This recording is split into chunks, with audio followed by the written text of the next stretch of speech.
she's testing you right now.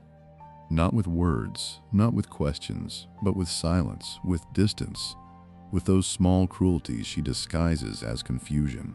You thought her mood swings were just emotional chaos, and that her sudden coldness came from insecurity.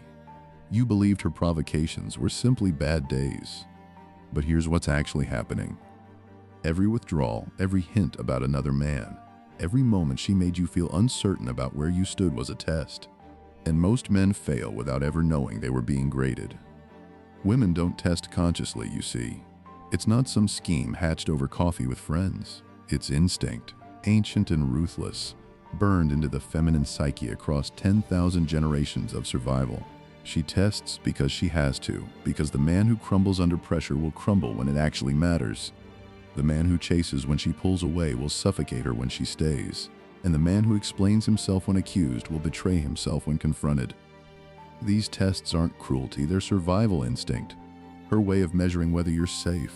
And when you don't understand the rules, you lose her. Not because you weren't good enough, but because you flinched when you should have stood still. Let me show you the 5 brutal rules she lives by, the ones she'll never admit, the ones that govern her attraction like gravity governs falling. Once you see them, you can't unsee them. You'll recognize every test she's ever given you. And you'll understand every moment you lost her respect without knowing why. You'll finally have the map to a game you've been playing blind. The first rule works like this. She creates distance to measure your desperation. When she pulls away, she's not confused. She's watching, measuring how fast you chase, how quickly you panic, how desperately you reach for reassurance. The man who texts twice when she doesn't respond, who asks what's wrong when she grows quiet, who suddenly becomes more attentive when she becomes less available, he's already failed, not because reaching out is wrong, but because his reaching reveals need, and need in the primal language of attraction translates directly to weakness. You think you're showing care, but she sees you showing fear. You think you're demonstrating love, yet she reads it as dependence. The moment she feels you can't survive her absence, she loses something she can't quite name. Respect, perhaps. Attraction, certainly. The man she truly desires doesn't flinch when she withdraws. He continues his life with the same rhythm, the same focus, the same unshakable center. Not because he doesn't care, but because his world doesn't collapse when she steps back. What she's really asking when she creates distance is this. Are you whole without me? Do you have a life worth living that doesn't depend on my presence? Can you stand in silence without drowning in it? Your answer isn't in what you say, it's in what you do. The man who matches her distance with his own gravity, who doesn't rush to fill the void, who remains unbothered not as performance but as truth, that man becomes magnetic. He's passed the first test by proving his worth doesn't fluctuate with her attention. So let her pull away. Let her create the space she's testing you with. Instead of chasing, become the stillness she can't escape. Not cold, not punishing, just full. Full enough that her absence doesn't empty you. That's the first rule in action. She creates distance to measure your desperation, and the only answer that passes is no desperation at all. The second rule cuts deeper because it's designed to sting. She'll mention other men to gauge your reaction. Talk about the coworker who flirted with her. Mention the ex who reached out. Speak just a little too warmly about a friend you've never heard of. And she'll watch. Not your words, but your face, your energy, the shift in your posture. She's looking for that flinch, that tightening of the jaw, that sudden interest you try to mask as indifference. She wants to know if you're threatened. Here's the paradox, though. If you are threatened, she loses attraction. But if you pretend not to care and she sees through it, she loses respect. This trap catches most men. They try to play it cool while their insecurity bleeds through every pore. They ask too many questions disguised as casual curiosity, make passive-aggressive comments wrapped in humor, overcompensate with displays of affection or sudden possessiveness. And she sees all of it. Every attempt to mask the wound only makes it more visible. But the man who truly doesn't flinch, who hears about another man and feels no earthquake inside him, he becomes something else entirely. Not because he doesn't value her, but because his sense of self doesn't hinge on being her only option. He knows his worth isn't determined by whether she entertains attention from others. He understands that if she wanted to leave, no amount of jealousy would stop her, and he recognizes that the man who responds to competition with insecurity has already lost. What she's really asking when she mentions other men goes deeper. Do you trust yourself enough not to be rattled? Are you secure in what you offer, or do you need constant proof that you're chosen? Can you hold your frame when the ground beneath you shifts? Your answer lies in your stillness. The man who smiles genuinely, who doesn't probe or sulk, who perhaps even agrees that the other man sounds interesting. He passes, not because he's passive, but because he's unshakable. He doesn't need to fight for what's already his, and if it's not his, fighting wouldn't make it so. When she tests you with the shadow of another man, don't take the bait. Don't explain why you're better or seek reassurance. Simply remain. Remain as the man who knows his value isn't up for debate. That's the second rule at work. She mentions other men to gauge your security, and the only answer that passes is quiet, unshakable self-possession. The third rule operates almost invisibly. She tests your boundaries by crossing them. She'll push, not always dramatically, sometimes in small ways you barely notice. She'll cancel plans at the last minute and watch if you reschedule around her. She'll make a comment that edges into disrespect and see if you let it slide. She'll ask for more of your time, your attention, your flexibility, and measure how much you bend before you break. Most men bend because they believe accommodation equals love. They bend because they fear conflict, because somewhere deep inside they believe they must earn her presence by dissolving their own preferences. But here's what she'll never say aloud. She doesn't want a man who bends. She wants a man who has lines that cannot be crossed. Not because she wants to be controlled, but because a man with no boundaries is a man with no shape, and she can't respect what she can't see. When you say yes to everything, you become nothing. When you tolerate disrespect to keep the peace, you invite more disrespect. When your schedule, your standards, your self-respect become negotiable based on her moods, you lose the very thing that made her choose you. Think about the man who says no without apology, who corrects her when she crosses a line, who walks away from a conversation that becomes disrespectful. He's not harsh, he's clear, and clarity to her means safety. She knows where his edges are, what he will and won't accept. In that knowing, she can relax. She can trust that he won't disappear under pressure because he's shown he can stand in pressure without crumbling. This is what she's really asking when she pushes your boundaries. Will you protect yourself, or will you sacrifice yourself to keep me comfortable? Do you have a spine or just a need to be liked?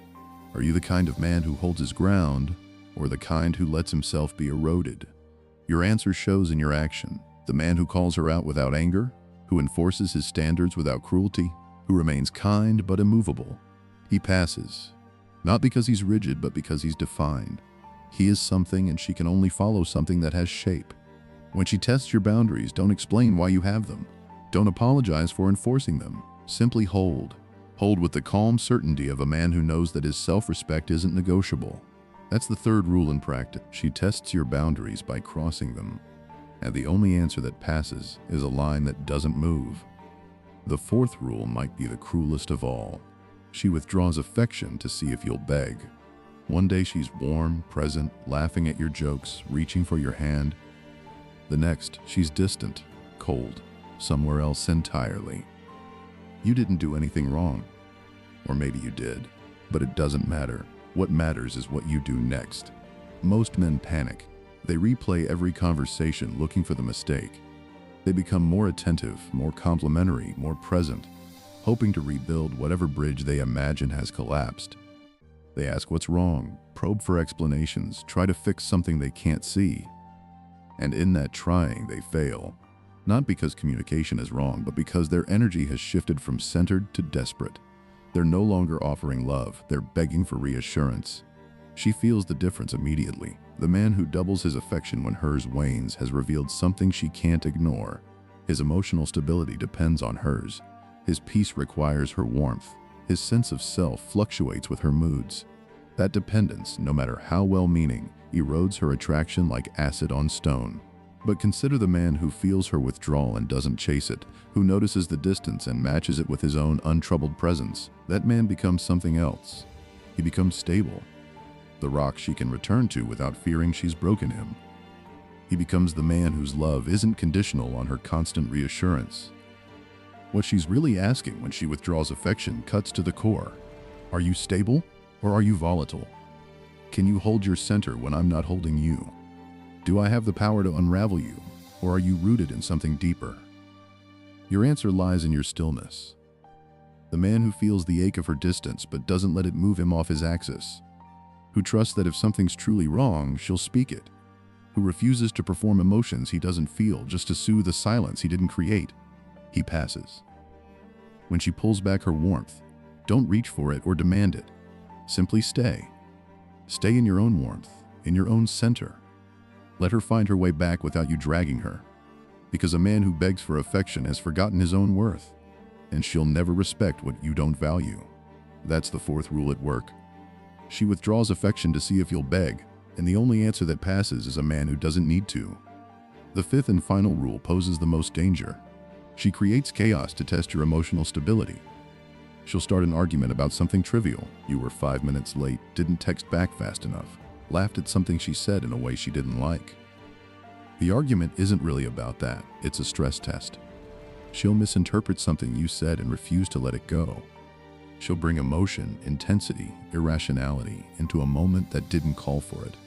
And in that chaos, she's watching, not the content of your response, but the energy. Can you remain calm when she's storming? Can you hold your frame when she tries to pull you into hers? Can you love her without being consumed by her? Most men fail this test by going one of two ways.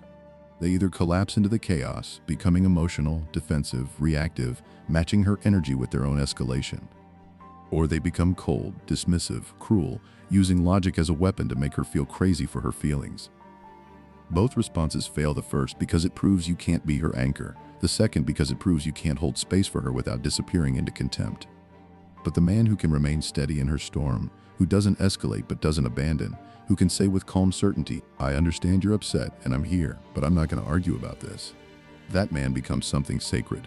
Not because he's perfect, but because he can hold contradiction without breaking. He can love her chaos without becoming chaotic. He can be present in the fire without being consumed. What she's really asking when she creates chaos goes straight to the heart. Can you handle me at my worst without losing yourself? Are you strong enough to love me without needing to control me? Can you be my anchor without becoming my victim? Your answer shows in your presence. The man who stays calm not through suppression but through genuine stability, who validates her feelings without validating unreasonable behavior, who can end a conflict without winning it simply by refusing to engage in destruction, he passes. Not because he's emotionless, but because his emotions are governed by something deeper than her storms. When she brings chaos, don't meet it with chaos or coldness. Meet it with the calm of a man who knows that her storm isn't about him. It's a test of whether he can survive her. And if he can survive her chaos without crumbling, she'll trust him with her peace. That's the fifth rule in action. She creates chaos to test your emotional stability, and the only answer that passes is stability that doesn't waver. Now you understand the 5 brutal rules. Distance to measure desperation, other men to gauge security, boundary violations to test your spine, withdrawn affection to see if you beg, chaos to test your emotional ground. But understanding the rules isn't the same as passing them. Here's the deeper truth beneath all of this. The man who passes these tests isn't He's not faking stability or manufacturing indifference. He's done the work. He's built a self so solid that her tests don't threaten him. They reveal him. A man who's truly secure doesn't need to appear secure. A man who's truly whole doesn't fear her distance. A man who knows his worth doesn't flinch at the mention of other men. A man with clear boundaries doesn't need to explain them. A man with emotional stability doesn't need to suppress his emotions. He simply is. And that being is what she's testing for. She doesn't want a man who passes tests through technique. She wants a man who's become the kind of man who passes tests by nature. That transformation doesn't happen overnight. It happens through years of facing yourself, years of building a life that matters independent of any woman, years of learning that your value isn't determined by who chooses you, but by who you've become. Don't take this as a manual for manipulation. Take it as a mirror. Where do you flinch? Where do you chase? Where do you bend when you should stand? Where do you beg when you should simply be? Those are the places where your work lies, not in learning to perform stability, but in building it, brick by brick, day by day, until the man you present is the man you are, and the tests she throws become not obstacles, but opportunities to show her what she already suspects, that you are the kind of man worth staying for. Not because you passed her tests, but because you became the man who could. She's testing you right now. She'll always be testing you, not because she's cruel, but because she's wise enough to know that words lie but behavior reveals. So let her test, and let your answer be the same every time. A man who doesn't flinch, who doesn't chase, who doesn't beg. A man who holds his ground and remains. That's what she's looking for. That's who you must become. Not for her, for yourself. Because the man who becomes this doesn't need to pass tests. He's already won. Not the game, but himself.